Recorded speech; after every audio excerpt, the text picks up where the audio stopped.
अस्सलाम वालेकुम स्टूडेंट्स, आज हम स्टार्ट करेंगे चैप्टर 13 सर्कल। स्टार्ट करते हैं एक्सरसाइज 13.1 की थ्योरी से। स्टार्ट करते हैं फर्स्ट टर्मिनोलॉजी से। Circle, a circle is a set of all the points on the plane which are equidistance from fix point on the plane. Circle किसी plane पर उन तमाम पॉइंट्स को सेट को कहते हैं जो फिक्स पॉइंट से बराबर फासले पर हों। फिक्स पॉइंट हम सेंटर ऑफ सर्कल को कहते हैं और सर्कल का हर पॉइंट इस पॉइंट से बराबर फासले पर होता है। नेक्स्ट टर्मिनोलॉजी हमारे पास centre of circle. Fixed point is called center of circle, but it is not on the circle. This point is not on the circle. Fixed point को center of circle कहते हैं और ये point circle का हिस्सा नहीं होता, मतलब ये circle पर नहीं होता। Next terminology है हमारे पास radial segment. The line segment joining center point to any point on the circle. वो लाइन जो center of circle को जोड़ती है circle पर किसी भी point से। Next terminology है हमारे पास radius. The distance between the center and the any point on the circle is called radius. Centre point और सर्कल के किसी भी पॉइंट के दरमियान फासले को रेडियस कहते हैं। नेक्स्ट टर्मिनोलॉजी हमारे पास है circumference of circle. The length of the curve joining all the points of a circle is called circumference of circle. उस कर्व की लंबाई जो सर्कल के तमाम पॉइंट्स को मिलाने से बनती है उसको हम सर्कमफेरेंस कहते हैं। जैसे कि हम फिगर में देख सकते हैं कि ये सर्कल है, ढेर सारे पॉइंट से मिलकर बना हुआ है और अगर इन सब पॉइंट्स को हम आपस में जोड़ें तो उसको हम सर्कमफेरेंस कहेंगे, उस लेंथ को हम सर्कमफेरेंस कहेंगे। नेक्स्ट हमारे पास है chord. The line segment whose end point are on the circle is called chord. वो लाइन जिसके एंड पॉइंट सर्कल पर हों उसको कॉर्ड कहते हैं। जैसे कि हम फिगर में देख सकते हैं कि हमारे पास एक सर्कल है और एक लाइन है और इसके स्टार्ट पॉइंट ए है और एंड पॉइंट बी है। इसके स्टार्ट और एंड पॉइंट दोनों सर्कल पर हों तो उस लाइन को हम कॉर्ड कहते हैं। नेक्स्ट टर्मिनोलॉजी हमारे पास है second. The line intersecting the circle in two distinct point is called second. Second वो लाइन है जो सर्कल को किसी भी दो पॉइंट पर कट करती हुई गुजर जाए। जैसा कि हम फिगर में देख सकते हैं कि हमारे पास एक सर्कल है और एक लाइन इस सर्कल को दो मुख्तलिफ पॉइंट पर इंटरसेक्ट कर रही है, पॉइंट ए और पॉइंट बी पर। अच्छा, सेकेंड और कॉर्ड में ये फर्क है कि कॉर्ड के एंड पॉइंट सर्कल पर होते हैं और सेकेंड वो लाइन होती है जो सर्कल को दो मुख्तलिफ पॉइंट पर कट करे और गुजर जाए और उसके एंड पॉइंट सर्कल पर ना हो। नेक्स्ट टर्मिनोलॉजी हमारे पास है diameter of circle. The chord which passes through the center of the circle is known as diameter of circle. वो chord जो सर्कल के सेंटर से गुजरे उसे डायमीटर कहते हैं। जैसा कि हम फिगर में देख सकते हैं कि हमारे पास एक सर्कल है और एक उसका सेंटर पॉइंट है और कॉर्ड उससे पास हो रही है। नेक्स्ट टर्मिनोलॉजी हमारे पास है arc of a circle. Any portion और part of a circle is called arc of a circle. Circle के किसी हिस्से या टुकड़े को आर्क ऑफ अ सर्कल कहते हैं। नेक्स्ट टर्मिनोलॉजी हमारे पास है सेमी सर्कल। सेमी का मतलब होता है हाफ, आधा, आधा circle. The portion of a circle intercepted bye diameter is called semi circle. Circle का वो हिस्सा जो डायमीटर के सर्कल को कट करने से बनता हो। जैसा कि हम देख सकते हैं कि हमारे पास एक सर्कल है और एक डायमीटर है ए बी जो सर्कल को दो बराबर हिस्सों में डिवाइड कर रहा है। नेक्स्ट टर्मिनोलॉजी हमारे पास है minor arc. An arc which is less than semi circle is known as minor arc. वो आर्क जो सेमी सर्कल से पैमाइश में कम हो या छोटी हो उसे माइनर आर्क कहते हैं।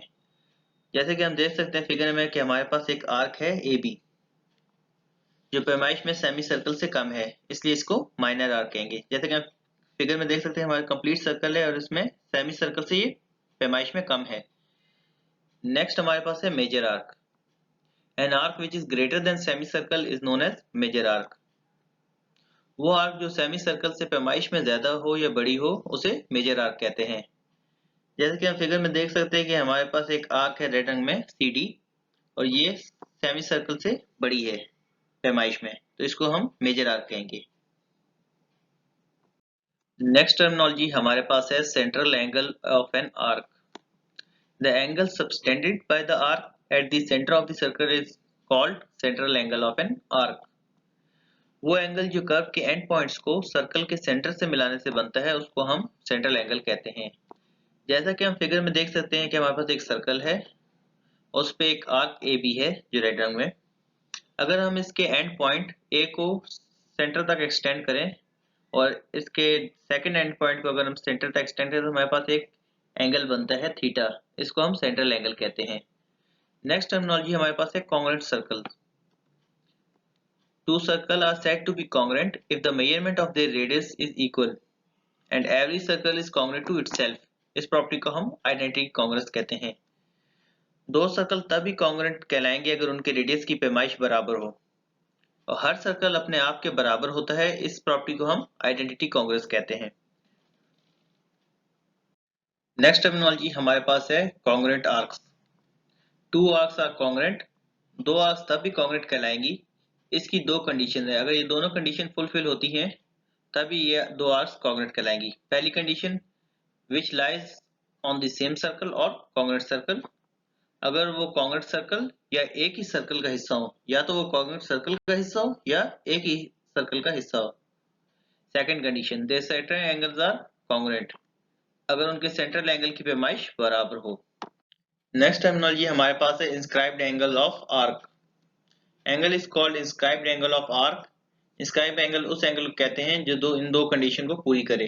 पहली condition the arm of angle passes through end point of arc. Arm of angle arc के एंड पॉइंट से गुजरे। Second condition the vertex of angle is any point of arc except end points.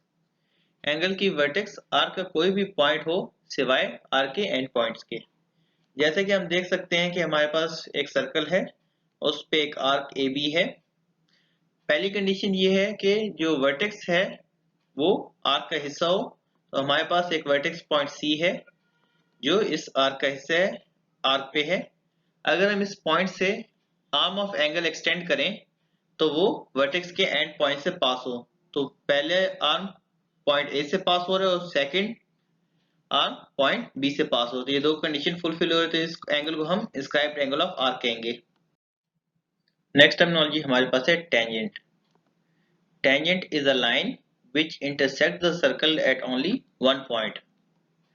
Tangent उस line को कहते हैं जो circle को सिर्फ एक पॉइंट से टच करे और गुजर जाए। नेक्स्ट टर्मिनोलॉजी हमारे पास है point of tangency. Point on the circle through which the tangent line passes is the only common point between circle and tangent line. Circle का वो पॉइंट जिससे टेंजेंट लाइन गुजरे उसको पॉइंट ऑफ टेंजेंसी कहते हैं। सर्कल और line का वाहिद common point point of tangency कहलाता है। जैसा कि हम फिगर में देख सकते हैं कि हमारे पास एक सर्कल है विद सेंटर O और सर्कल पर एक पॉइंट है T। इस पॉइंट को हम पॉइंट ऑफ टेंजेंसी कहेंगे क्योंकि इससे एक टेंजेंट लाइन पास होगी जो सर्कल को सिर्फ एक पॉइंट पे टच करेगी, इसी पॉइंट T पे। और इस लाइन को हम टेंजेंट लाइन कहेंगे, इस पॉइंट को हम पॉइंट ऑफ टेंजेंसी कहेंगे। तो point T is the point of tangency. Point T point of tangency है। और red line is tangent line. जो रेड लाइन है वो टेंजेंट लाइन है because it passes through only one point of circle, क्योंकि ये सर्कल के सिर्फ एक पॉइंट से पास हो रही है। नेक्स्ट टर्मिनोलॉजी हमारे पास है common tangent. If two circles are tangent having only one point common then the line passing through that point is common tangent to both circles. अगर दो सर्कल्स के दरमियान सिर्फ और सिर्फ एक ही पॉइंट कॉमन हो तो वो सर्कल आपस में टेंजेंट होंगे और जो लाइन उस कॉमन पॉइंट से गुजरेगी उसे हम कॉमन टेंजेंट कहेंगे। जैसे कि हम फिगर में देख सकते हैं कि हमारे पास दो सर्कल है, एक का सेंटर O है और दूसरे का सेंटर O डैश है और ये दोनों सर्कल आपस में टेंजेंट है पॉइंट P पे। अगर एक लाइन इस पॉइंट से गुजरेगी तो उसको हम टेंजेंट लाइन कहेंगे। जैसे कि हम फिगर में देख सकते हैं कि ये लाइन दोनों सर्कल्स में कॉमन है और दोनों सर्कल से टेंजेंट है, तो इसलिए हम इसको कॉमन टेंजेंट कहेंगे। नेक्स्ट टर्मिनोलॉजी हमारे पास है कॉमन एक्सटर्नल टेंजेंट। अच्छा, जो सर्कल होता है वो सेंटर से हॉलो होता है या खाली होता है। जो इनर एरिया, जो सर्कल का इनर एरिया उसको इंटरनल एरिया कहते हैं, जो बाकी आउटर एरिया उसको एक्सटर्नल एरिया कहते हैं। अगर कोई लाइन सर्कल को किसी पॉइंट पे बायस की साइड से टच करे तो उसको एक्सटर्नल टेंजेंट कहेंगे। और अगर दो सर्कल हैं हमारे पास, इन दोनों सर्कल को एक line, common line external side से टच करे सिर्फ एक पॉइंट पे तो उसको कॉमन एक्सटर्नल टेंजेंट कहेंगे। नेक्स्ट टर्मिनोलॉजी हमारे पास है कॉमन इंटरनल टेंजेंट। अगर हमारे पास दो सर्कल हैं और एक कॉमन लाइन इनके सेंटर एरिया से इंटरनल एरिया से पास हो और सिर्फ एक पॉइंट पे दोनों को टच करे तो उस लाइन को हम कॉमन इंटरनल टेंजेंट कहेंगे। नेक्स्ट टर्मिनोलॉजी हमारे पास है sector of a circle. The portion of circular region bounded by two radial segment and an arc. Circle का वो हिस्सा जो दो रेडियल सेगमेंट और एक आर्क के दरमियान पाया जाए उसको हम सेक्टर ऑफ अ सर्कल कहते हैं। जैसा कि हम फिगर में देख सकते हैं कि हमारे पास एक सर्कल है जिसका सेंटर O है। अगर हम सेंटर से एक रेडियल सेगमेंट ड्रॉ करें OA और दूसरी रेडियल सेगमेंट ड्रॉ करें OB और एक आर्क ड्रॉ करें AB, तो ये जो ग्रे रीजन है इसको हम सेक्टर ऑफ सर्कल कहेंगे। नेक्स्ट टर्मिनोलॉजी हमारे पास है segment of circle. Chord of a circle divides circle in two parts called segments of circle. Chord circle को दो हिस्सों में तकसीम करती है जिनको सेगमेंट ऑफ सर्कल कहते हैं। जैसा कि हम फिगर में देख सकते हैं कि हमारे पास एक सर्कल है और एक कॉर्ड ए बी है जो सर्कल को दो हिस्सों में डिवाइड कर रही है। जो स्मॉलर एरिया है उसको हम माइनर सेगमेंट कहेंगे और जो ग्रेटर एरिया उसको हम मेजर सेगमेंट कहेंगे। नेक्स्ट टर्मिनोलॉजी हमारे पास है major segment. The region bounded by chord and major arc is called major segment. Circle का वो हिस्सा जो कॉर्ड और मेजर आर्क के दरमियान हो उसे मेजर सेगमेंट कहते हैं। Minor segment. The region bounded by chord and minor arc is called minor segment. Circle का वो हिस्सा जो कॉर्ड और माइनर आर्क के दरमियान हो उसे माइनर सेगमेंट कहते हैं। नेक्स्ट टर्मिनोलॉजी हमारे पास है circum circle of a triangle. A circle which passes through all the three vertices of a triangle is called circumcircle of the triangle. वो सर्कल जो ट्राइंगल के तीनों कोनों से गुजरे उसे हम सर्कम सर्कल कहते हैं। जैसा कि हम फिगर में देख सकते हैं कि हमारे पास एक सर्कल है जिसका सेंटर पॉइंट O है और इस पे तीन पॉइंट है, पॉइंट A, B और C, और ये तीनों पॉइंट ट्राइंगल ABC की वर्टिसेस हैं और जो इसका सेंटर है उसको हम सर्कम सेंटर कहेंगे और जो इसका रेडियस है उसको हम सर्कम रेडियस कहते हैं। नेक्स्ट टर्मिनोलॉजी हमारे पास है inscribed circle of triangle. The circle which touches all three sides of a triangle is called inscribed circle of a triangle. वो सर्कल जो ट्राइंगल की तीनों साइड्स को टच करे उसको हम इंस्क्राइब्ड सर्कल ऑफ ट्राइंगल कहेंगे। जैसा कि हम फिगर में देख सकते हैं कि हमारे पास एक ट्राइंगल ABC है, उसमें एक सर्कल है जिसकी तीनों साइड्स को टच कर रहा है जिसका सेंटर I है। इसके सेंटर को हम इन सेंटर कहेंगे और इसके रेडियस को हम इन रेडियस कहेंगे। सर्कम सर्कल और इंस्क्राइब्ड सर्कल में क्या फर्क है? जो सर्कम सर्कल है वो ट्राइंगल की तीनों वर्टिसेस को टच करता है, जो इंस्क्राइब्ड सर्कल है वो इसकी तीनों साइड्स को टच करता है।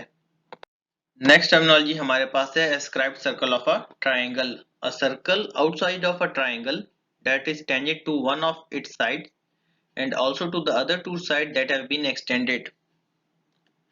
वो सर्कल जो ट्राइंगल की सिर्फ एक साइड को बैरूनी साइड से टच करे और अगर बाकी दो साइड्स को लंबा करें तो सर्कल उनको अंदरूनी साइड से टच करे, उसको हम ascribed सर्कल ऑफ ट्राइंगल कहेंगे।